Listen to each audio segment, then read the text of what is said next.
Pessoal, sejam todos muito bem-vindos, tá bom? A nossa formação do Inova Educação. Hoje, tanto o componente projeto de vida quanto de eletiva, nós estaremos tratando o conceito de pedagogia da presença, tá certo? Então, hoje a gente vai fazer como são 3 aulas de ATPC, nós estaremos tentando dinamizar um pouco essa formação, e por isso nós teremos alguns momentos aí de interação, inclusive de divisão de vocês, né? Um teste de divisão de vocês em grupos, tá certo? Então, a gente vai tentar dividir vocês em grupos para que vocês consigam aí realizar atividade de leitura, de exposição dos textos aí, para vocês fazerem uma leitura em conjunto com grupos menores, tá certo? Para não ficar muito cansativo e tudo mais. Ok? Vou compartilhar aqui a minha tela, e aí vocês vão poder ver aí aquilo que eu vou estar apresentando. Peço que todos vocês permaneçam com os microfones desligados, tá certo? Para que a gente consiga aí manter um bom andamento da reunião, tá certo? E consigamos aí realizar a nossa reunião de forma mais proveitosa possível. Então, nós temos então um componente curricular de projeto de vida e de eletivas, e a nossa reunião, então, vai tratar sobre a temática de pedagogia da presença, tá certo? Então, é o nosso último tema aí de conceituação dos pilares aí que envolvem o Inova Educação. Então, nossos objetivos nessa reunião é retomar os conceitos que embasam os componentes de projeto de vida, com base na diretriz curricular do componente projeto de vida. Por quê, pessoal? Porque, na verdade, o componente projeto de vida, na verdade, ele é um dos poucos documentos aí que a gente tem uma diretriz. Por quê? Eletiva, ela é muito voltada para a realidade de cada situação, de cada realidade da comunidade. Então, nós não temos um documento de diretriz de eletiva, nós temos como ela funciona, como ela se estrutura, mas nós não temos uma diretriz curricular para eletivas. Porém, no mesmo pensamento da diretriz de projeto de vida, quanto de eletiva, como de tecnologia da inovação, eles se voltam aí para os componentes que a gente vai estar tratando, que são os 4 aí, momentos principais, né? Os 4 pilares da educação, as competências socioemocionais, o protagonismo juvenil e a pedagogia da presença. Então, hoje nós estaremos tratando o último item das nossas reuniões aí. Quem está acompanhando conosco ao longo das últimas 4 formações, nós trabalhamos cada tema em uma formação. Então, nós vamos apresentar o avanço histórico e social da pedagogia da presença, então, da onde ela surgiu, quais são os principais referenciais, tá certo? Realizar o estudo de 6 capítulos do livro Pedagogia da Presença, da Solidão ao Encontro, do Antônio Carlos Gomes da Costa, e por isso que eu falei para vocês que a gente vai dividir, não são 6 capítulos longos, tá certo? Eles são bem simples de realização de leitura, e por isso que a gente vai dividir em grupo, tá certo? Depois nós temos a leitura corrida, né, a leitura do texto Pedagogia da Presença, do mesmo autor, em que ele faz um artigo de 1,5 páginas aí sobre a pedagogia da presença, para a gente fechar essa temática. Nós vamos ter a base, né, da definição desses textos de pedagogia da presença e realização de 2 atividades, tá? Essas atividades, elas são, a primeira, a exposição em grupos, né, desses textos lidos, e a outra uma atividade mais sensível aí, sobre o que né, ou quem foi um professor presente na sua vida, tá certo? Quais são os materiais que nós vamos utilizar para essa formação? Então, nós temos aí as diretrizes do componente projeto de vida, o livro Pedagogia da Presença, da Solidão ao Encontro, em que a gente vai a gente vai trabalhar os 6 primeiros capítulos desse livro, e Pedagogia da Presença, que é um artigo do Antônio Carlos. Como sensibilização, nós estaremos vendo um filminho chamado La Luna, do Enrico Casarosa. Ele é um filme da Pixar.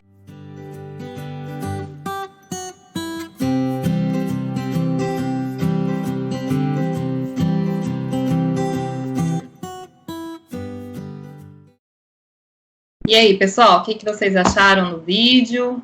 Gostaram? Podem abrir os microfones agora.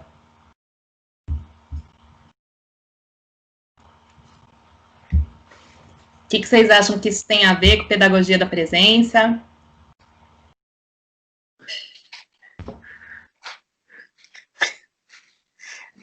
Deixa eu ver se eu entendi. Bom, deixa eu ver se é isso que eu vou falar. Pode falar? Pode. Dá para ouvir? Se vê que tem uma pessoa bem mais experiente, né? Que quer passar o conhecimento de uma forma, ou seja, uma pedagogia diferente, porque eu tenho experiência, então tem que ser daquele jeito. E o outro já tem uma pedagogia mais podemos dizer, mais de uma forma mais, não é que seja lenta, é que assim, mais compreensível seria, né? Então, não exige uma coisa tão radical como no caso do mais experiente. Ele diz que tem que ser assim, ponto final. Não sei se... Não, é um vídeo de sensibilização, mas alguém quer falar? Né? Eu acho que independente de ser ter mais habilidade do que o outro, tem sempre que caminhar junto, as duas partes. Isso. Sempre. Tanto você ensina quanto você aprende. Uhum. Exato. Quem mais, gente? Mais alguém quer falar? Bom, se ninguém for falar, eu vou falar. O Érica. Oi, William. Pode falar. Eu achei interessante, um vídeo muito bacana, que inicialmente, quando os três estão embaixo, né, os dois homens, o senhor quis passar um modelo de como colocar o chapeuzinho, é assim. Aí, certamente, o outro é o filho dele. Falou, não, é assim. Aí o neto ficou naquela, qual dos dois que eu vou seguir? Nisso foi desenrolando o vídeo. Aí lá em cima aconteceu mais ou menos o mesmo movimento. O de idade mediana falou, não, você vai varrer as estrelinhas aqui com essa vassoura aqui, com esse modelo. Aí o senhorzinho, não, é com essa aqui, é com esse modelo. Aí o menino naquela, qual dos dois que eu sigo? Uma vassoura parecia que lembrava o bigode do homem. E o outro parecia que o vassourão lá lembrava a barba do senhor. Falou, meu Deus do céu, quem que eu vou seguir? Aí cai uma estrela maior e nenhum modelo e nem o outro conseguiram resolver a questão presente lá. Eles não estavam, pelo menos é o que apareceu, não estavam propensos para o novo. Aí vai o menino com a sua simplicidade, sobe lá em cima, dá um toque na estrela e desfaz tudo aquilo. Aí eles perceberam que existia uma outra possibilidade de resolver a mesma questão. Então, eu acho gostoso ver e ouvir esse vídeo, que nós estamos sempre propensos para o novo, né? Saber que aquilo que eu sei, ele pode ser útil para esse momento, mas às vezes não está adequado para a situação, eu tenho que estar aberto para o novo, né? Exato. E foi como a professora Helenice disse, que é um aprendizado, tanto para aquele que está aprendendo, aquele que está fazendo, aquele que está olhando, de todos os lados. Eu achei muito bacana o vídeo. A Isaurina ressaltou também um ponto interessante, né, sobre essa questão de você realmente ter os seus, né, como a Helenice complementou, o William descreveu o vídeo muito bem, e aí a gente tem vários pontos de vista sobre um grande problema, né, e aí nenhum desses grandes problemas, né, conseguem ser resolvidos, muitas vezes, somente naquilo que a gente conhece. E aí, eu gostaria de destacar só uma partezinha que vocês talvez não ressaltaram aí na fala de vocês, foi sobre ele ter a experiência, né, olha que bonitinho, tem um detalhezinho bem pequenininho que ele chega na lua ali e ele dá um toquinho na estrela. E quando ele dá um toquinho na estrela, ele ouve a estrela. Então, ele já tinha entendido como é que a estrela funcionava. Né, e os outros estavam tão preocupados com seus afazeres, que era limpar a lua, né, que acabou não ouvindo aquela delicadeza, aquele detalhezinho para resolver um problema. E aí, quando ele se depara com um problema grande, aquele conhecimento específico, pequenininho, que ele tinha sobre uma pequena experiência, ele soube lidar com uma situação maior. E aí, pessoal, a gente vai aí para a nossa temática. Pedagogia da presença, tá certo? Então, vamos lá, levantamento de conhecimentos prévios aí. Mas primeiro, né, então, qual é a fundamentação, então, do programa Inova Educação? Isso eu já passei para vocês. Mas só para retomar, tá? Os 4 pilares da educação. A gente viu no dia 21, na semana do dia 21 a 23 de julho, tá? Podem ir lá na lista de ATPCs, né, no canal no YouTube, é só vocês assistirem, quem perdeu uma dessas apresentações, assistam aí no tempo de vocês, tá bom? Para que vocês consigam aí acompanhar toda essa fundamentação teórica aí que a gente fez nesses ATPCs. Depois nós tivemos a apresentação do protagonismo juvenil, do dia 28 a 30, depois nós tivemos a competência socioemocional, que foi na semana passada, tá certo? E hoje nós vamos tratar, então, pedagogia da presença, que nós vamos aí deixar disponível aí para vocês a partir de hoje, ok? E aí, levantamento de conhecimentos prévios. O que é a pedagogia da presença? Como que vocês entendem a pedagogia da presença? Então, eu gostaria que vocês abrissem aí o microfone e me dessem as respostas daquilo que vocês consideram como pedagogia da presença. O que vocês acham quando eu falo o termo pedagogia da presença? O que vem à mente de vocês e como vocês definem essa pedagogia da presença? Se vocês puderem ligar a câmera, eu agradeço, tá? Não precisa, pode ligar só o áudio, né? Não precisa ligar a câmera, quem for mais tímido, assim, se eu fosse professora, eu não ligaria, né? Eu sou uma dessas pessoas bem tímidas que não gosta da imagem em si. Fiquem à vontade, mas eu gostaria de ouvir de vocês o que vocês entendem por pedagogia da presença, tá bom? E eu vou fazendo as anotações aqui. Podem falar. Bom, já está dizendo presença, né? Então, no meu entender, a gente que fez filosofia, fez tanta coisa, conhece conhece através de outros, né?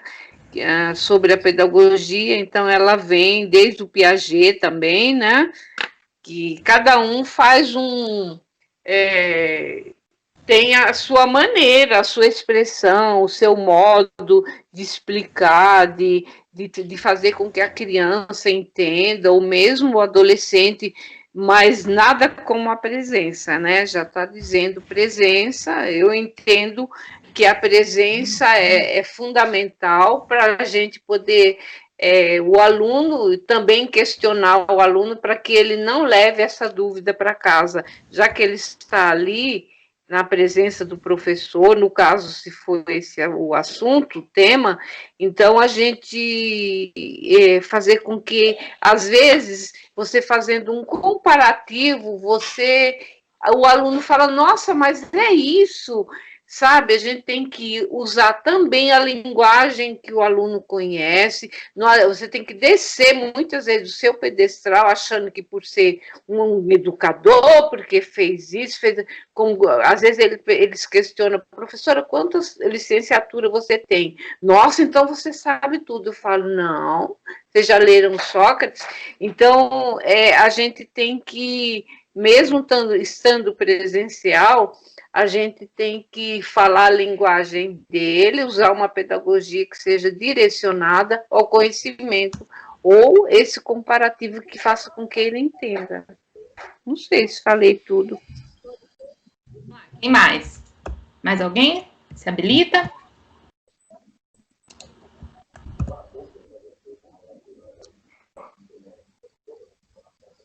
Alguém, pessoal?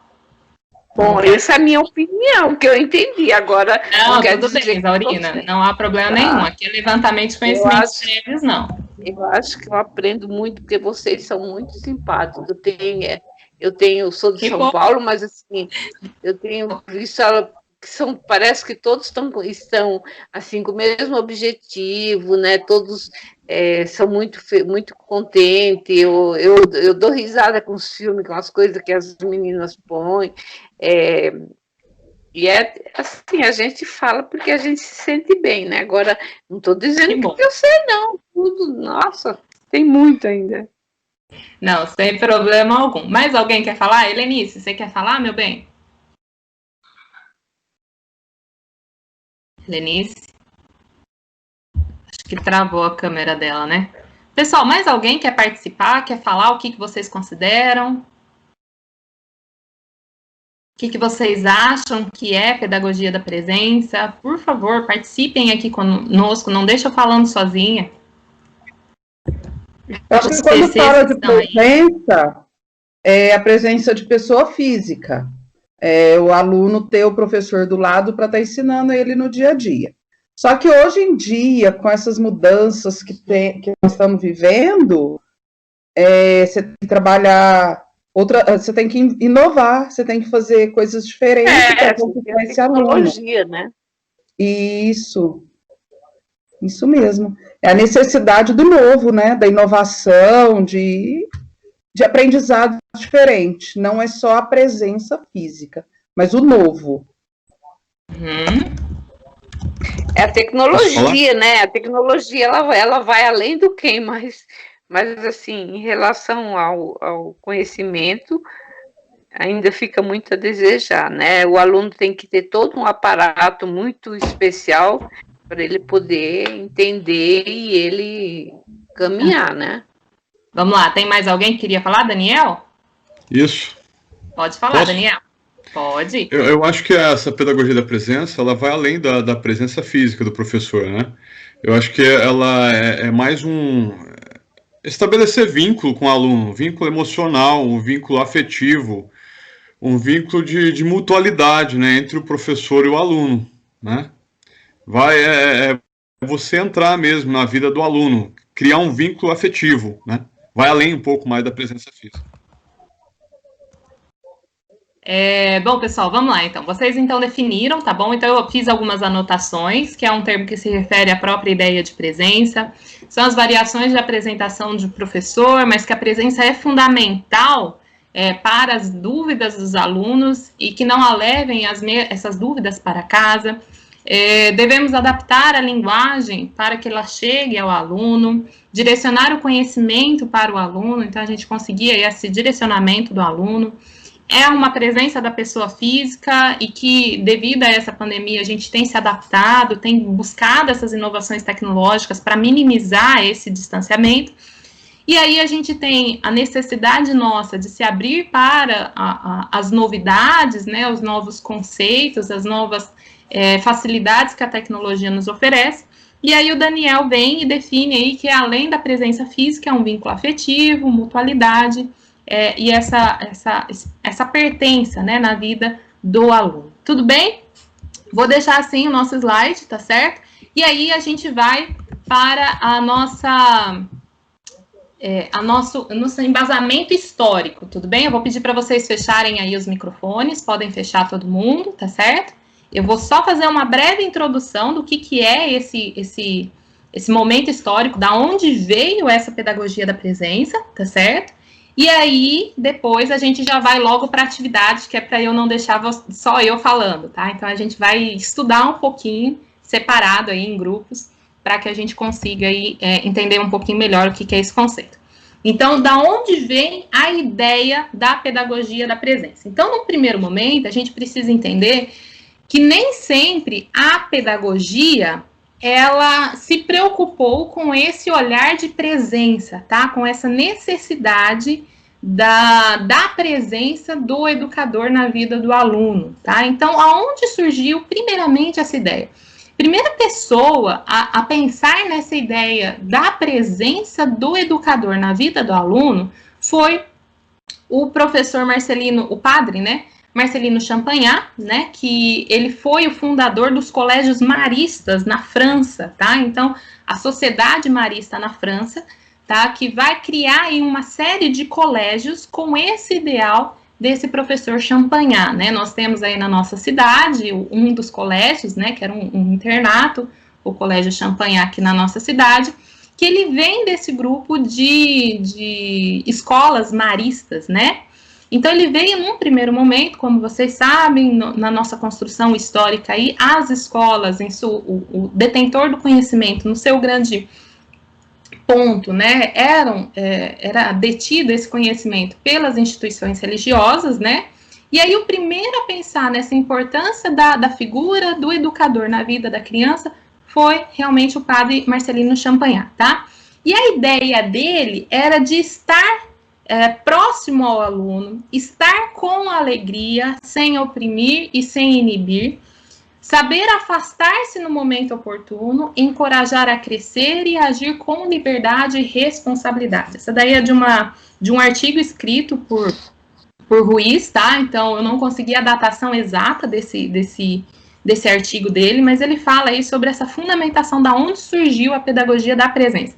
Então, num primeiro momento, ela foi pensada nos internatos católicos lá do Colégio Marista, tá? Então, essa ideia de proximidade da figura do professor, que num primeiro momento ele ficava inclusive num tablado, né, maior, ele era a figura de autoridade e a figura de detentor do conhecimento, em que ele não abria para nenhuma comunicação com os alunos, e aí vem essa quebra aí de postura pelo Colégio Marista, tá? Então, nesse primeiro momento, os colégios maristas, ele tinha essa abertura um pouco maior, tá? E entendam que é um pouco maior, não é muito, através desses colégios da rede marista, tudo bem?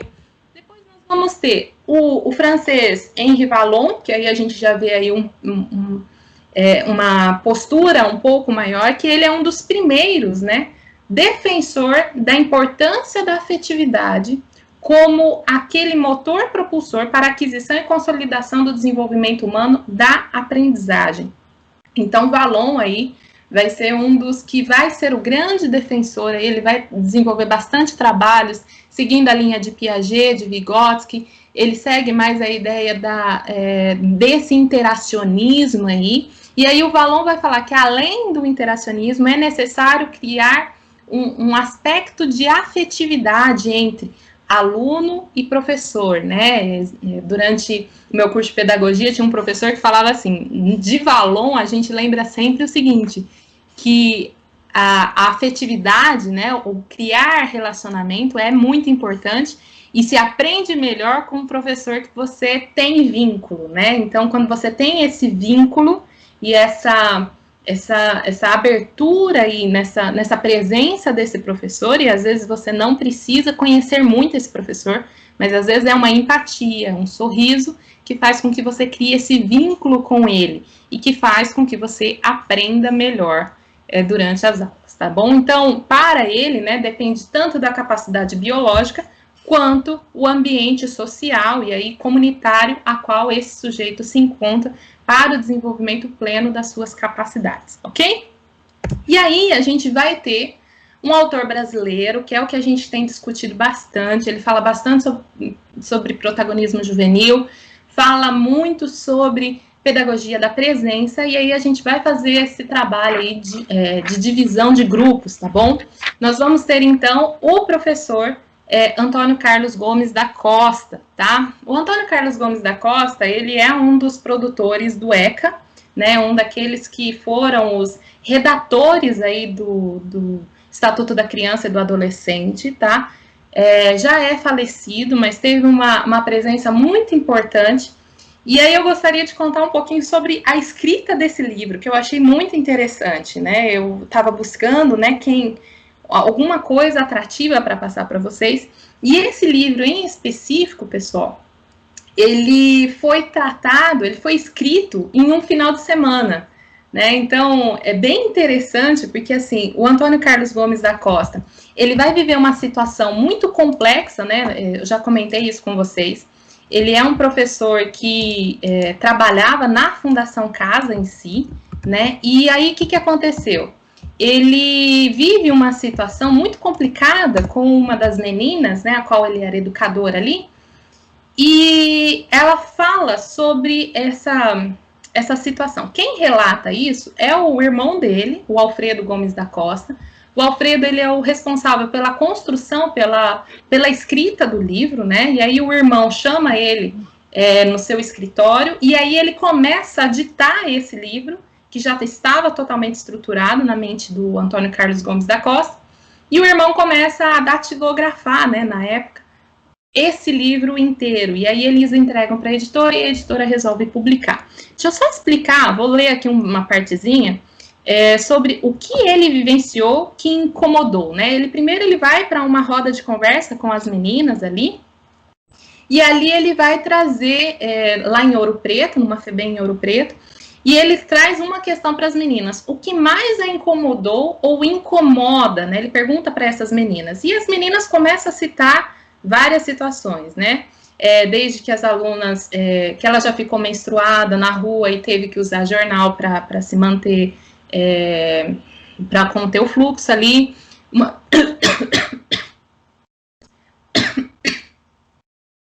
Outra coisa é que uma outra menina, ela olha para uma vitrine comercial e aí 2 homens começam a tentar retirar, achando que ela vai roubar, né? E ela falou que não, ela só queria ver a vitrine mesmo, aquelas roupas que ali estavam expostas.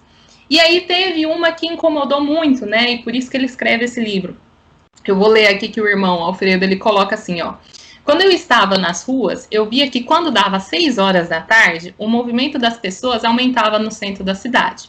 Eu sabia que muitas delas estavam saindo do trabalho e indo para suas casas. O que era mais difícil para mim, na verdade, não era nem o fato de eu não ter uma casa ou um trabalho. O que mais me doía era saber que em nenhum lugar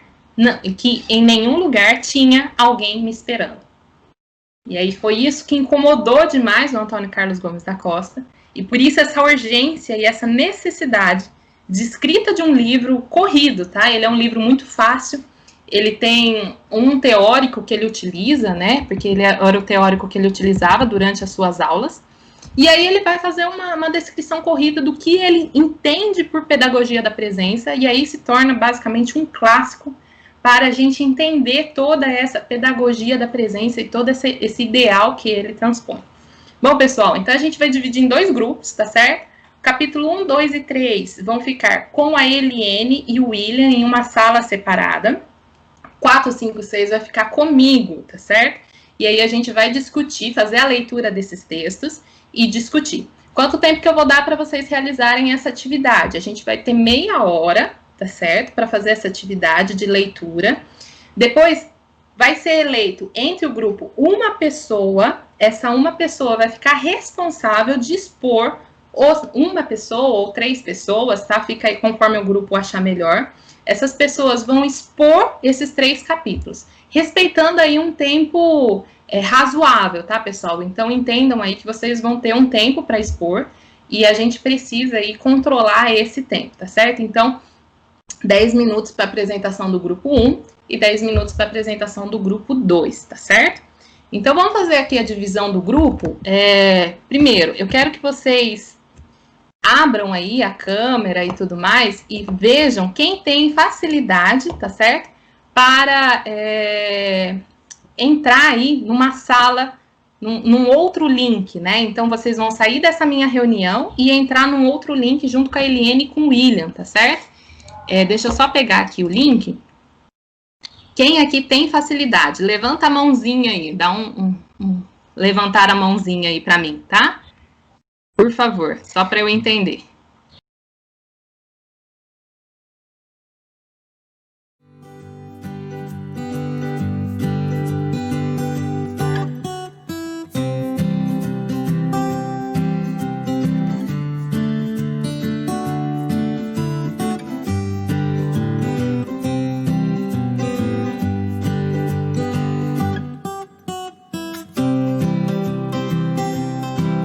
Pessoal, quem já tá voltando aí?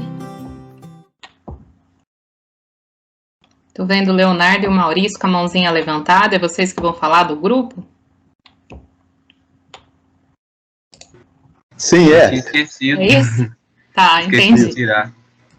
Não, Quer que tire a bem, mãozinha? pode ficar com a mãozinha que até fica bom aqui para eu visualizar quem que vai falar. Fica muito bom para mim. Leonardo vai o Ramon, o Leonardo vai começar. Cada um ficou com um, é isso? Isso. Ó, legal. O nosso também Legal, foi né? sem a gente combinar, hein? Ó, ficou direitinho, Maurício. Bacana. O bom é participar, e vai ter até uma participação, sim, de um caso que aconteceu. Ó, que legal. É Elton, bom, né? deixa eu tentar te explicar aqui, ó. Você tá falando que você não entendeu o que aconteceu, tá? A gente tentou dividir vocês em grupo, tá? Como o meu grupo aqui de formação é um pouco menor do que as outras salas, a gente dividiu em 2 turmas. Então, uma turma ficou com os 3 primeiros capítulos do livro, tá bom? Que é Pedagogia da Presença, da Solidão ao Encontro, do Antônio Carlos Gomes da Costa. E o segundo grupo ficou com o capítulo 4, 5 e 6, tá? Então, a gente ficou aqui lendo o capítulo e aí cada um vai apresentar agora neste momento, entendeu? A gente está tentando fazer e trabalhar em grupo de uma maneira um pouco diferenciada, mas a gente tá tentando, tá? Para que a gente tente aí ser um pouco mais dinâmico, né? Às vezes fica muito cansativo eu falar na cabeça de vocês 2 horas e 10, então por isso que eu vou deixar o pessoal falar no meu lugar, tá bom? Não sei se eu te expliquei aí o que aconteceu, tá, Elton? Se você tiver alguma dúvida, pode ligar o áudio aí. Você pode. E aí a gente tenta esclarecer, tá bom? Grava. Então eles gravam com todo mundo. Vamos lá, ó, pessoal, quem for apresentar, Fabiana e Daniel, vou pedir para vocês levantarem a mãozinha, tá? Aí na tela do computador, colocar aquela mãozinha, que aí vocês ficam aqui para mim mais alto. A Ângela, também, tudo bem, Ângela? Tudo bem. Conseguiu entender o que é para colocar? Só colocar a mãozinha. Isso, gente. É a alegria desse povo eficiente. Eu já estou pedindo, o pessoal já fez, já. Porque aí vocês ficam... Érica, eu estou no celular e no meu celular não tem a mãozinha, tá? Não, tudo bem. Eu vou saber que você é o capítulo 6, tá bom? Tá. Eu também não achei essa mãozinha. Não? Você está no computador ou no celular, Daniel? Tô no computador.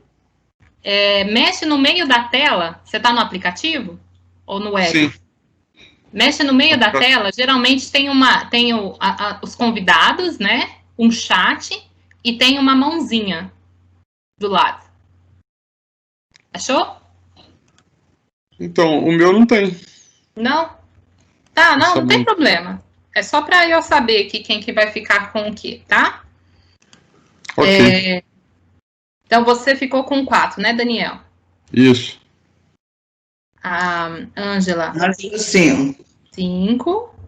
E a Fabiana com 6.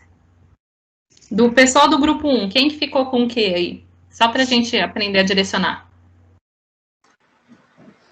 O Leonardo Com com 1 e 2. Uhum.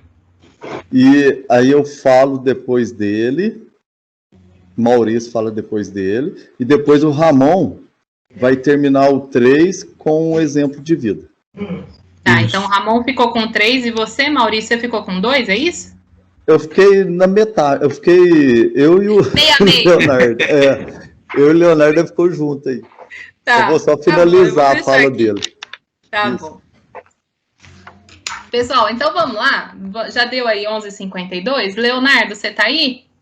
Não, é o Ramon que começa. Ele confundiu os nomes, só confundiu a ordem. Não, Não, desculpa, Ramon. Sem problema. Ramon, dá para falar aí? Vamos começar? Ramon? Será que ele não conseguiu voltar para cá? Estão me ouvindo, Ele tá pessoal? aqui, ó. Ramon Matos Mazeto. Eu entrei no outro grupo achando que eu estava no certo. Agora que eu me toquei. Acontece, tá tudo certo. Vamos lá, pessoal. Ramon, então, você é capítulo 1, certo? 1 e 2 no caso, e depois tem um comentário, enfim. Tudo bem. Bem, no capítulo 1, o autor ele vai falar sobre os problemas que os jovens enfrentam, e esses problemas, para ele, têm a ver com sociabilidade, em certo sentido. Passam por questões de identidade, conseguir se relacionar e ser reconhecido, né, num grupo. E ele vai dizer que eles não conseguem, muitas vezes, resolver esses problemas sozinhos e eles vão precisar de algum auxílio para que eles consigam, né, superar esses desafios, né, auxílios que passam por questões pessoais e sociais de maneira mais ampla. E o ponto que ele coloca é que para que o que eles buscam, né, é ter uma sociabilidade digna, e para ter uma sociabilidade digna eles precisam de reconhecimento. tanto do grupo, né, onde ele vive, e aí vem também o trabalho do professor, né? E o professor ele pode acabar contribuindo para que esses problemas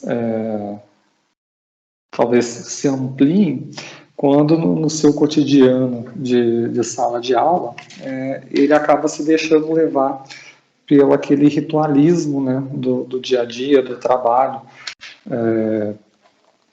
seguindo a apostila e conteúdo após conteúdo, e aí ele não vai estar criando com o aluno uma relação efetiva, onde ele compreende o aluno, e ele aceita o aluno, e ele entende as suas verdadeiras demandas. Ele vai dizer no capítulo 2, por exemplo, que enquanto o professor ele tá preocupado em oferecer ao aluno que ele se torne viável, né, no sentido do que a sociedade vai esperar que ele faça, em termos de trabalho, política, etc., e de que ele se torne moderado, mas o que o aluno realmente está procurando, o que ele realmente precisa, é de se encontrar.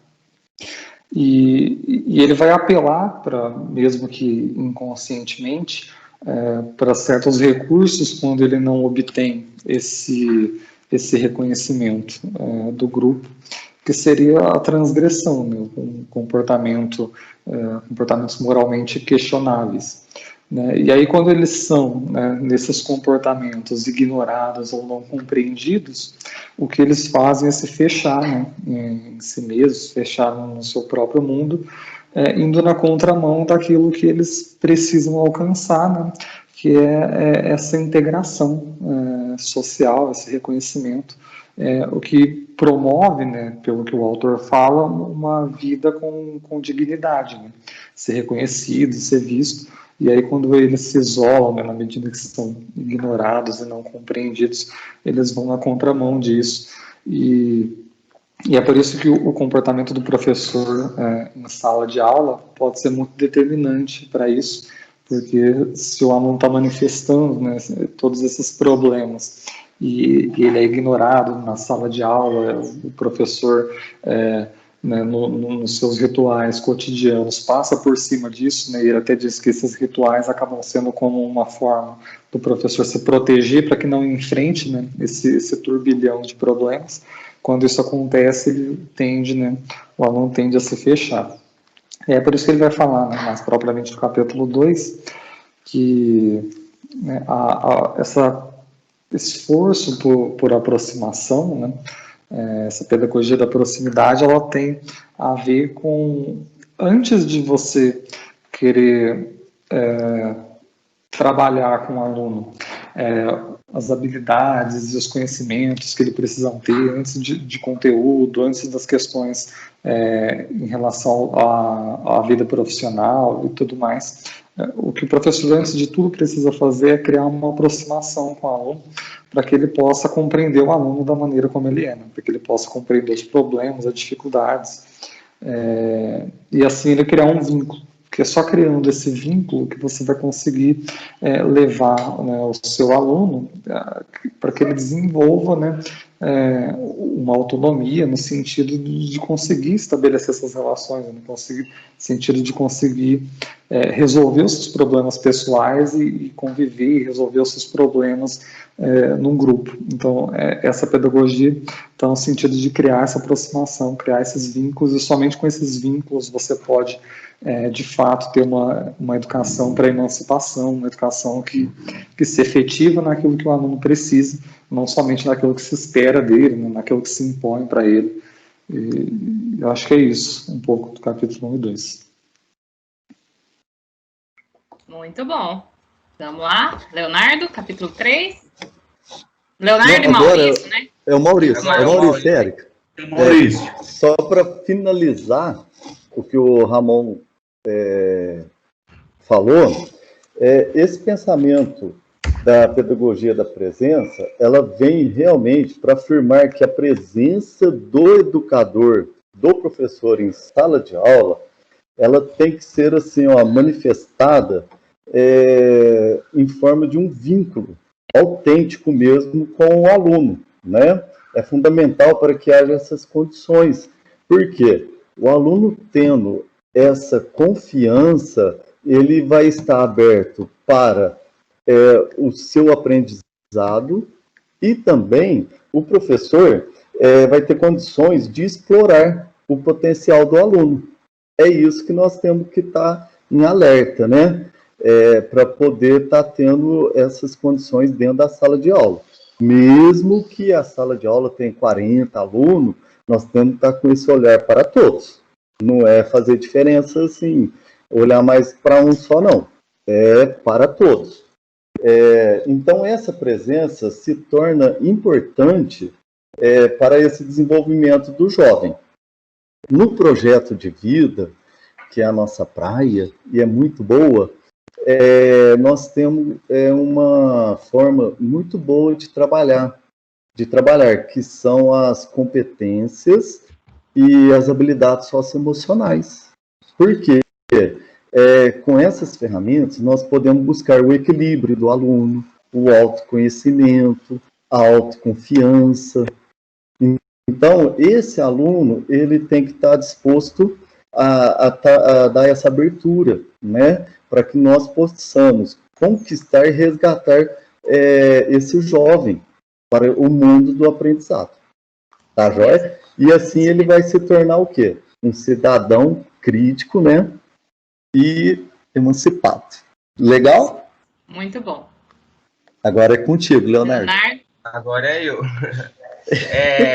Eu queria trazer aqui uma coisa que eu pude ver no primeiro capítulo, né? E isso me remeteu a uma experiência pessoal minha, né? Que é que o Ramon, ele cita sobre o vínculo, né, do professor com o aluno, e esse vínculo eu acho que ele é mais sério do que a gente imagina, né? Porque ele pode mudar a vida dos alunos, né? Mudar a vida das pessoas. Eu anotei aqui algumas coisas do primeiro capítulo, eu queria compartilhar com vocês. Aqui fala assim, ó, é crescente o número de adolescentes que necessitam de uma efetiva ajuda pessoal e social para a superação dos obstáculos ao seu pleno desenvolvimento como pessoa e como cidadãos. Então, o que acontece? O adolescente,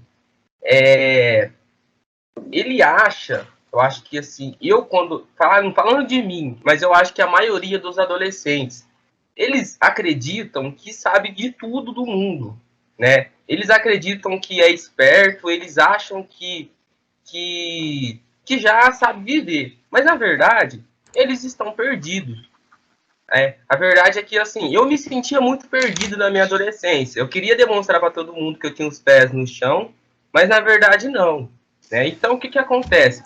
A partir do momento que eu consegui ter um vínculo com um professor, isso mudou totalmente a minha concepção, a minha visão de escola, de vida. Eu acho, aqui tem uma frase que eu escrevi aqui, o jovem possui uma sensibilidade maior na audição quando o professor é seu colega. Eu coloquei colega aqui porque eu penso que a gente trabalha com muitas crianças. Então, às vezes, é difícil mesmo a gente ser amigo de todos. Eu acho que a amizade ela tem muito a ver com coisas incomuns. Para a gente conseguir fazer amizades, primeiro a gente tem que se interessar. Né? A gente tem que abaixar um pouquinho a guarda, conversar, descobrindo coisas incomuns. Eu acho que a amizade ela flui mais em qualquer âmbito da vida. Quando a gente tem coisas incomuns, a gente acaba se aproximando mais das pessoas. Então, o que acontece? Eu acho que quando a gente, às vezes, não vai conseguir ser amigo de todos, mas a gente pode tentar ser colega de todos. Porque aí, os alunos, os jovens, eles vão escutar a gente. E o ser escutado é muito importante, eu acho. Quando eu parei para escutar um professor, eu mudei minha vida. Porque o que acontece? Eu estudava no ensino médio, tinha um professor que ele acompanhava um aluno, um amigo meu, que sentava perto de mim. Então, esse professor PA, professor auxiliar, ele acompanhava esse aluno e ele acabou virando meu amigo. Então, eu já estava no segundo colegial e já era um aluno que já tinha repetido de ano, um aluno muito bagunceiro. E essa amizade que eu tive com esse professor, o fruto dessa amizade me gerou um diploma, né? Que esse professor, ele pegou na minha mão, até hoje ele pega. Até hoje, se eu precisar ligar para ele, ele vai conversar comigo, ele vai me auxiliar, enfim. Eu fico muito feliz disso ter acontecido, porque, como se diz, eu acho que não era isso que as pessoas esperavam que eu ia virar, né? Eu acho que hoje as pessoas aqui no meu bairro, elas olham para mim e ainda é difícil acreditar, né? Então, assim, isso só foi possível quando o professor, ele chegou e se interessou pela minha vida primeiro. Então, é difícil a gente fazer isso, né?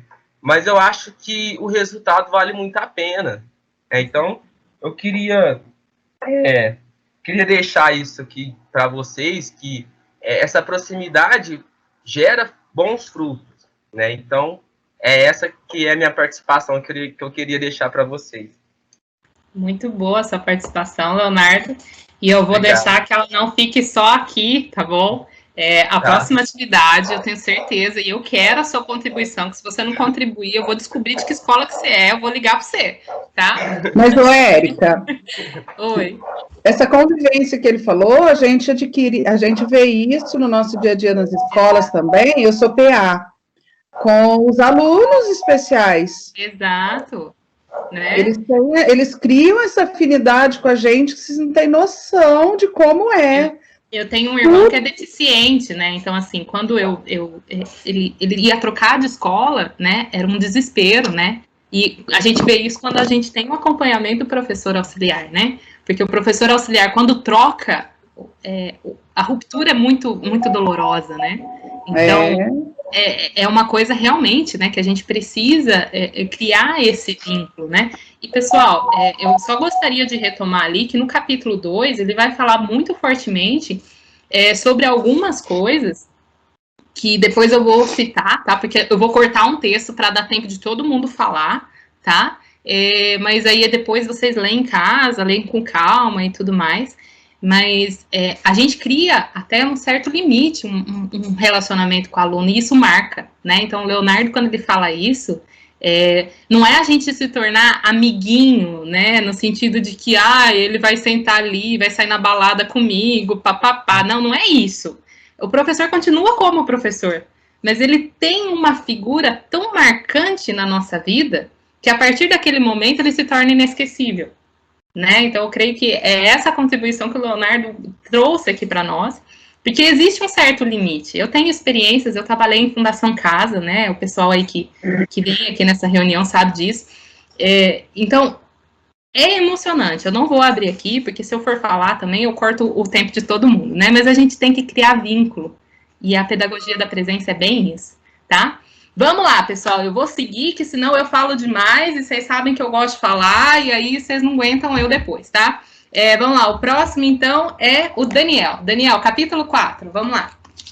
Vamos lá. No capítulo 4, ele fala sobre, o título é o encontro de si mesmo. E o que eu pude captar das ideias apresentadas é que ele fala que todo bom educador, ele está preocupado em ensinar algo que vai ser útil para esse aluno, né? Que vai fazer com que ele consiga adquirir uma boa profissão, que seja socialmente aceitável, que ele adquira um bom comportamento. Porém, o próprio aluno não é isso que ele encontra como necessário para ele naquele momento. Então, o que ele vai falar que há uma desarticulação nesse momento entre aquilo que está sendo apresentado, aquilo que está sendo oferecido para esse aluno e a sua necessidade. Então, ele não acha que é necessário adquirir isso agora, que ele quer entender o mundo interior dele, tá? Ele quer superar o isolamento e a solidão que ele vive. Então, cabe a nós, educadores, através da pedagogia da presença, explorar essa situação, buscar compreendê-la e agir de maneira a ajudar esse aluno a conhecer a si mesmo, a superar essa dificuldade de isolamento, de de solidão que às vezes ele mesmo não compreende, tá? Então, onde ele vai falar que o trabalho do educador, ele é importante nesse sentido, porque se nós nos interessarmos pelo aquilo que ele é, né, e não por aquilo que ele vai se tornar, nós conseguimos resgatar essa parte degradada da sociedade, que ele fala, né, que é uma parte degradada tanto pessoal quanto socialmente. Se nós não conseguimos resgatar, ele vai pender para um lado que às vezes nós julgamos, né, hoje na sociedade, que é justamente a delinquência, né? Então nós precisamos nos ajudar esse aluno a se resgatar. Eu acho importante, ó, quando a gente se interessa pelo aluno, pelo que ele é, e não pelo que ele vai, ou o que ele quer que a gente se torne, porque há pouco tempo eu participei de uma experiência aí durante esse período de isolamento que nós estamos vivendo no Facebook, que era justamente perguntar para os amigos do Face, né, quem foi meu aluno, onde que ele está, né, hoje, o que ele está fazendo, o que ele lembra de mim como professor. E eu fiquei, assim, bastante contente de ver as respostas, tá? Porque, realmente, quando a gente se interessa por os alunos, né, eu vi respostas até de alunos que, na época, eu não tinha muito, assim, afeição, né, que era um aluno que era rejeitado pela maioria dos professores. Mas o fato, às vezes, de eu ouvir ele em algum momento, ele marcou algumas coisas que ele falou que serviu para a vida dele. Tá? Achei interessante até um depoimento de uma aluna de Limeira, eu comentei isso com os professores da escola, que ela falou que ela decidiu, ela é candidata a vereadora pela cidade de Limeira, nesse ano, e ela decidiu ser vereadora por causa de uma conversa que eu tive com ela sobre política um dia na aula. Então a gente vê que a gente faz a diferença na vida de muitos alunos, né? Quer dizer, isso ficou lá atrás, vários anos atrás, né? Foi acho que em 2006 ou 2007 que eu tive essa conversa com ela, e agora ela vai ser candidata a vereadora na cidade, por causa de uma conversa, por causa de um tempo que eu gastei com ela ali. Então eu acho que é interessante a gente ver que a gente contribui para mudar um pouco essa sociedade. É isso. E a gente contribui e muito, né, gente? A gente não contribui pouco, não. A gente contribui e muito para a mudança dessa sociedade. Vamos lá, Ângela, sua vez, capítulo 5. Abrir. Bom, o capítulo 5 ele vai falar do adulto no mundo dos adolescentes. Eu anotei algumas coisas aqui e ele vai falar da importância do educador de estar junto com o educando. Vai falar que é um ato que envolve consentimento, reciprocidade, respeito mútuo, né?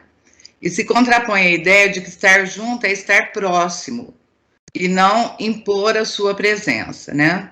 Não é só estar próximo, não é impor a minha presença, é entender o que ele precisa. O adolescente espera do educador mais do que um serviço eficiente, mais do que um serviço que se executa. Isso também vai importar, isso também é importante. Mas isso também importa, mas não é a razão principal de sua presença junto ao jovem.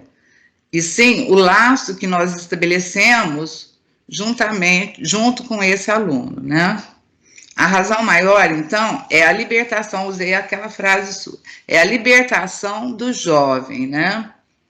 Conseguir fazer com que ele sinta a nossa presença junto a ele, principalmente aqueles que estão em situação de como é que eu vou falar, de privação de liberdade, né? Como é que eu posso chamar isso? O sócio... seria o atendimento socioeducativo, né, que é o que ele utiliza, né? Porque como ele vem dessa realidade de FEBEM, o próprio autor, ele vai falar muito sobre isso, tá? Então, sobre essa questão do aluno ser livre, não ser livre só daquele ambiente, mas ele ser livre para a vida, né? Para a vida. Então, que a vida é alguma coisa que vale a pena lutar, e que é preciso reconciliar-se com ela, foi o que você acabou de falar, né? Através de pequenas coisas, de coisas simples, de pequenos nadas, como ele diz, né?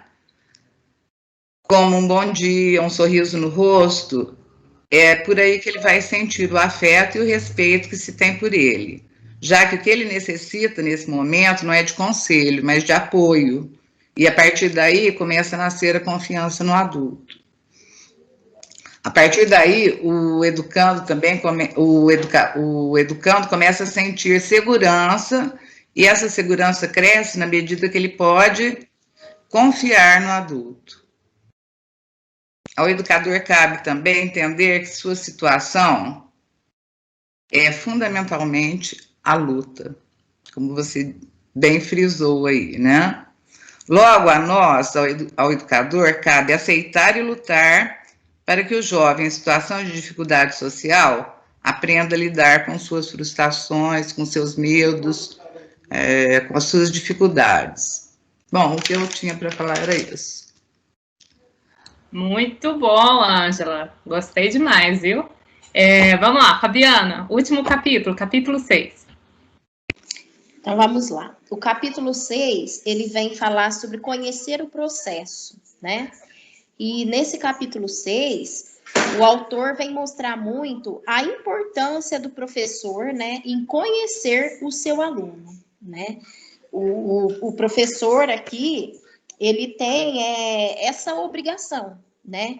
Ele precisa entender, né, o problema do aluno para que depois ele possa agir e intermediar nesse problema.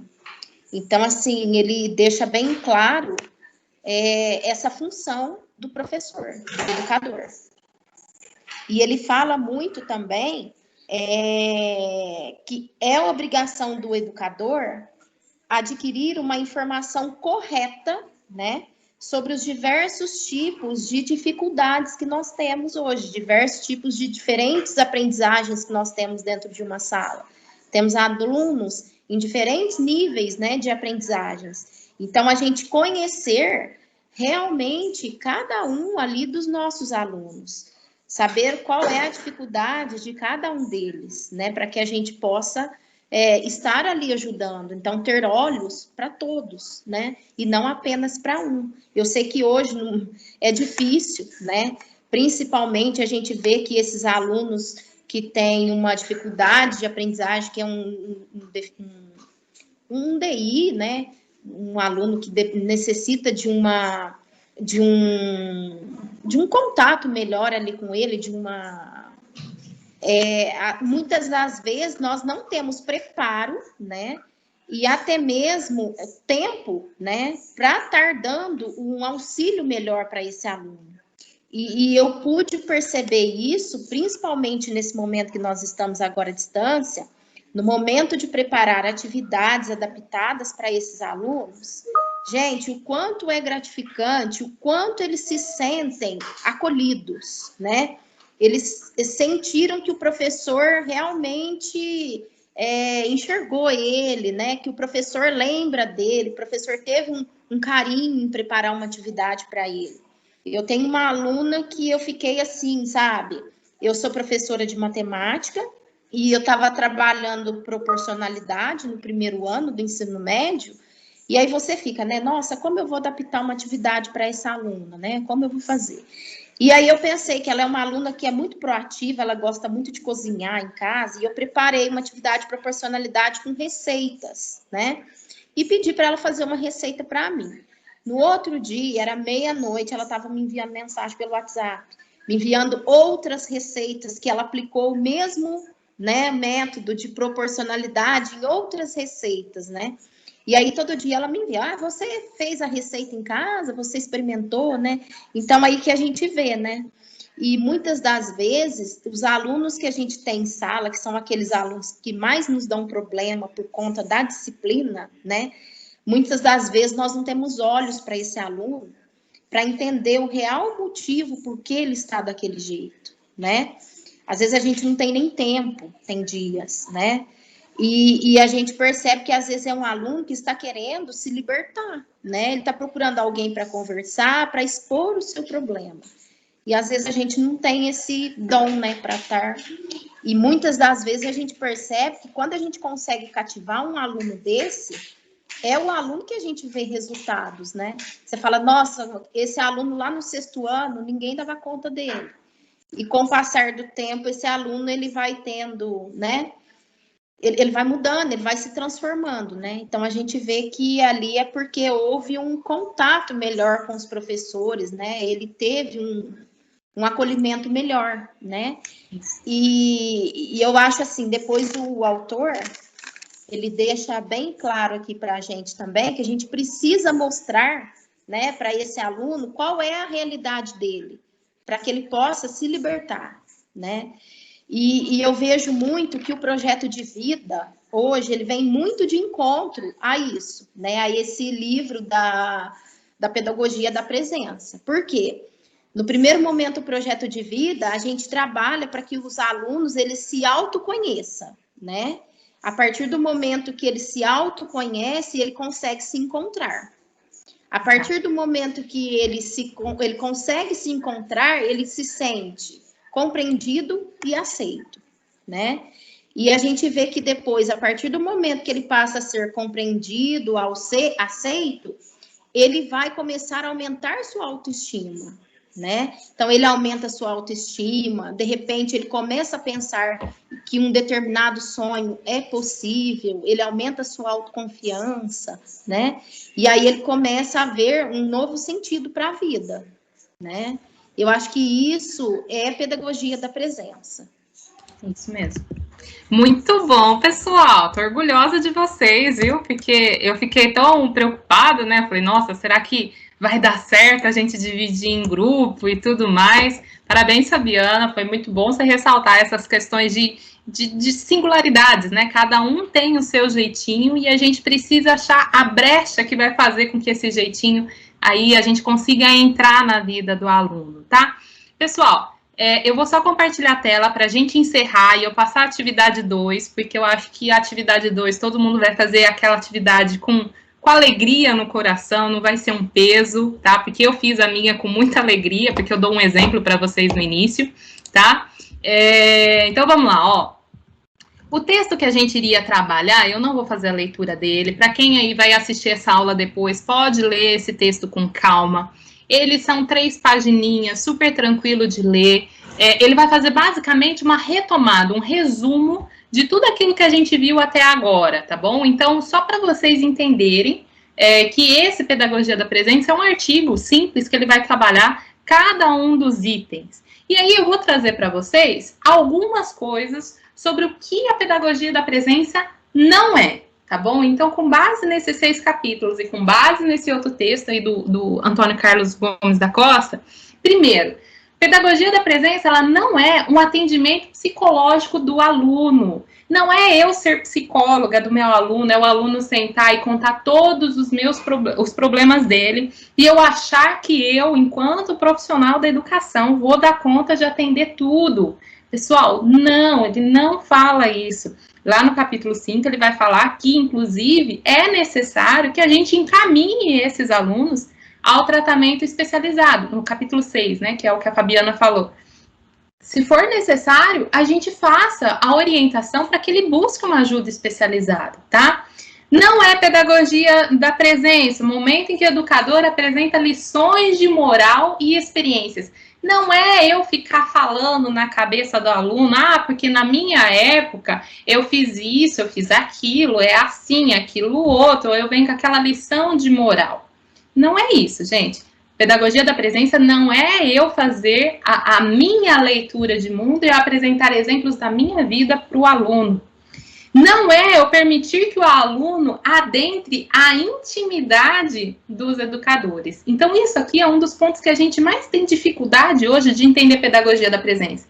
Não é eu sentar e eu contar a minha vida para o aluno com todos os detalhes. Porque isso daí, inclusive, vai dar problema para mim lá na frente. Então, eu tenho que tomar muito cuidado sobre esse limite do que é minha intimidade e do que é o meu papel enquanto educador e enquanto utilização da pedagogia da presença. Eu tenho que ter esse certo limite de intimidade, tá bom?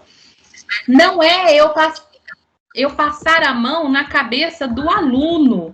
Isso é importante também a gente entender, tá? Que não é eu ficar passando, achar que todo mundo, que eu tenho que ficar, não, ai, tadinho do aluno, ai, não leva ele, não, eu entendo ele. Não, gente, é eu saber que o aluno também precisa de limites, e ele sente segurança quando estabelece esses limites para ele. Não é eu determinar o futuro do aluno pelas circunstâncias enfrentadas, e aí vem muito o capítulo que a Ângela falou, tá? Que é eu descobrir que existem as limitações do seu meio, a qual ele enfrenta, e eu mostrar para ele que essas situações limitam ele, mas que não significa que ele já é um derrotado, muito pelo contrário, eu preciso apresentar oportunidades para que ele as enfrente. Não é um dom, pedagogia da presença não é um dom, não é uma coisa recebida divinamente, né, e que eu, a partir de agora, eu tenho o dom de ser presente na vida do aluno. Não, ele é uma coisa que eu aprendo a ser. E aí, se eu aprendo, eu preciso buscar, inclusive, referencial teórico para isso, tá? Não é um dom intransferível, eu não consigo ter, eu tenho, a Fabiana não tem, ou eu tenho, o Daniel não tem. Não, não é isso.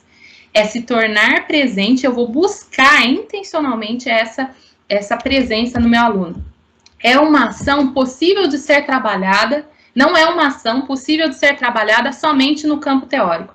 Por mais conhecimento teórico que eu tenha, eu não vou conseguir esgotar somente no campo teórico. O próprio Antônio Carlos Gomes da Costa, ele vem da necessidade do prático, né? Então, ele vem trazer a teoria por causa da necessidade da prática dele. Então, ele vai embasar com base naquilo que ele já vivenciou, naquilo que ele já experienciou. Então, é uma coisa que eu preciso ter um equilíbrio, tanto do teórico quanto da prática. Tá? O que é a pedagogia da presença, então? É o educador desenvolver um papel presente na vida do aluno. É aquela presença, aquela marca na vida do aluno. É estabelecer limite aos alunos, mas permitir que em momentos e situações específicas, os alunos tenham segurança para apresentar as suas dificuldades. Então, eu saber que não é eu passar do lá o meu aluno, mas eu saber que em momentos específicos ele pode contar comigo, né? O possibilitar a abertura para que o aluno encare o educador como uma pessoa capaz de acertos e de erros em sua trajetória. Isso daí é uma das coisas muito importantes, porque a gente vem de uma formação em que o professor, ele era como se fosse o nosso grande herói, aquele cara que não erra, aquele cara perfeito.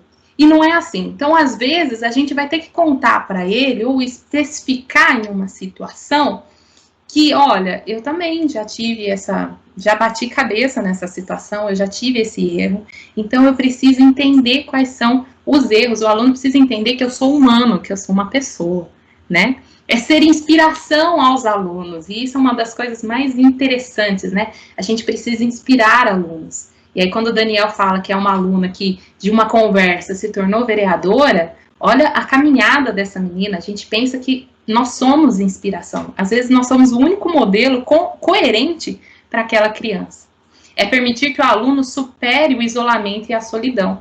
É ele pensar que aquele professor estará com ele. Não precisa ser todo dia, mas ele vai estar com ele, né?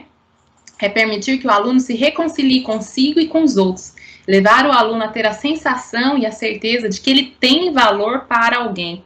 E aí o Tucci falou muito bem no início ali, numa questão da tutoria, né? Então, existe a tutoria no modelo de ensino integral? Sim, mas no ensino que não é adepto ao ensino integral, quantos e quantos de nós não fomos tutores, em que o aluno está passando uma grande dificuldade, e aí você começa a se envolver, inclusive emocionalmente, com aquele aluno e com as limitações dele. É uma ação e um comportamento que se aprende desde que haja disposição interior para tanto. Então, eu preciso ter disposição para aprender. É abrir espaços para que o educador torne-se fonte de iniciativa, de liberdade e compromisso consigo mesmo e com os outros, que o educando se torne isso. E praticar principalmente o ouvir. E aí o Leonardo nos trouxe um exemplo riquíssimo nesse ponto, que é aquele professor que está ali do lado, ele ouviu as necessidades do Leonardo, ele se fez presente na vida do Leonardo, e ele mais ouviu do que certamente falou com lição de moral. Então, ele ajudou o Leonardo a traçar um caminho a seguir. Ok?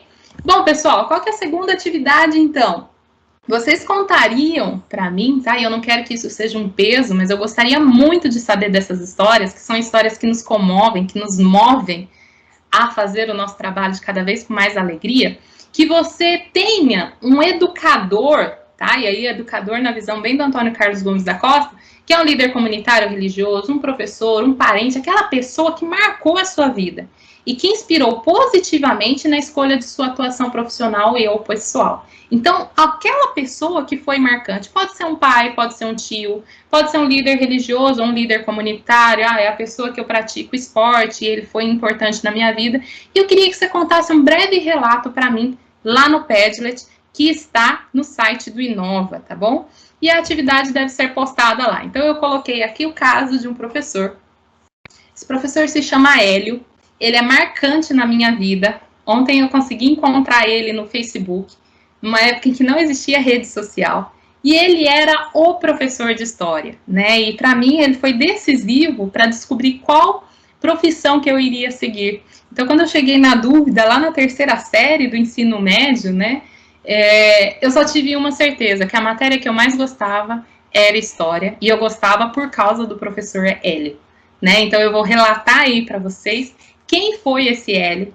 Ele ainda está na rede, queria muito que ele estivesse aqui comigo, para ele poder receber essa homenagem, porque é justa. Ele foi um professor marcante, foi meu professor lá no Otávio Martins, no meu 2º ano do ensino médio, né, e assim, ele era fantástico, e ele me fez fazer um trabalho que até hoje eu não consigo desassociar a origem do samba e a questão da ocupação dos morros cariocas, né, foi ele quem me fez esse start, essa paixão pela história que eu tenho, tá bom?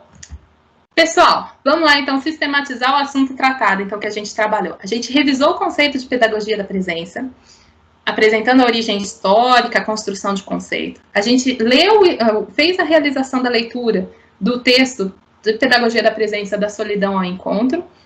A gente não fez a leitura do texto de Pedagogia da Presença, tá? Mas aí deixa aí para vocês lerem.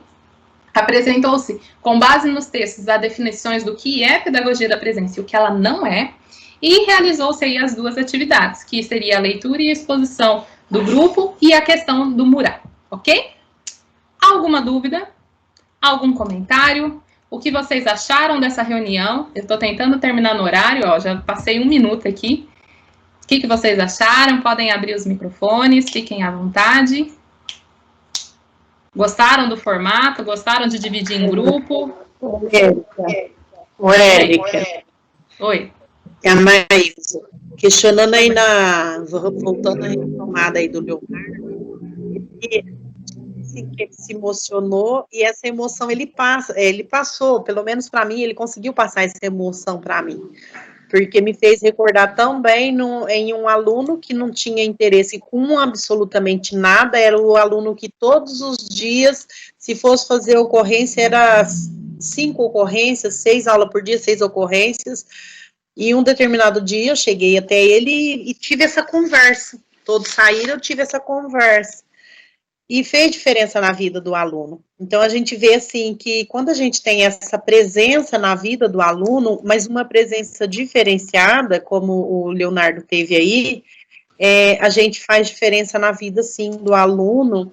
Isso nos traz, assim, uma gratificação que não tem como explicar. É algo muito diferente, é um diferencial maravilhoso na nossa alma, né, de como educador, de como professor, porque a nossa intenção é elevar aquele aluno para frente, seja qual a profissão que ele desejar seguir na vida, né. Então, eu achei, assim, maravilhoso o depoimento do Leonardo, que eu tinha para dizer era só isso. Muito obrigada. Muito bom. Parabéns, Leonardo, tá vendo? Ó, reconhecimento da colega, é isso aí. Eu agradeço, viu. Eu tenho 25 anos... E eu recebi uma mensagem ano passado de um ex-aluno meu que começou a fazer história por minha causa. E assim, eu mal entrei na rede, né? E já saber disso é muito gratificante. Mais ou menos com a sua idade, eu também levei um susto dessa quando eu estava na Unifran, viu, Leonardo? Em que eu estava ajudando, eu era secretária por lá, e aí um aluno gritou no fundo da sala, a sala escura e tudo mais, ele gritou, por sua causa, eu tô aqui. E é a melhor sensação do mundo quando você ouve isso, né? Parece que você, poxa, Valeu tudo, né? Pode encerrar a conta, que agora eu cumpri meu papel. E aí, pessoal, mais alguém quer falar alguma coisa? Obrigada pelos professores que têm participado aí no chat, tá? Eu espero que vocês tenham gostado, foi feito com carinho, tá? Espero a contribuição de vocês, me contando histórias muito bonitas lá no Padlet. Eu vou deixar aqui o link, mas ele tá lá no site do Inova. Eu vou fazer a entrada do site do Inova com vocês, para que vocês vejam como que vocês podem contribuir, tá? Que aí eu deixo isso daqui também para os professores da tarde, tá bom? Que aí eles podem ver como que eles podem entrar, tá certo? Então, vocês vão entrar lá no site da Diretoria de Ensino.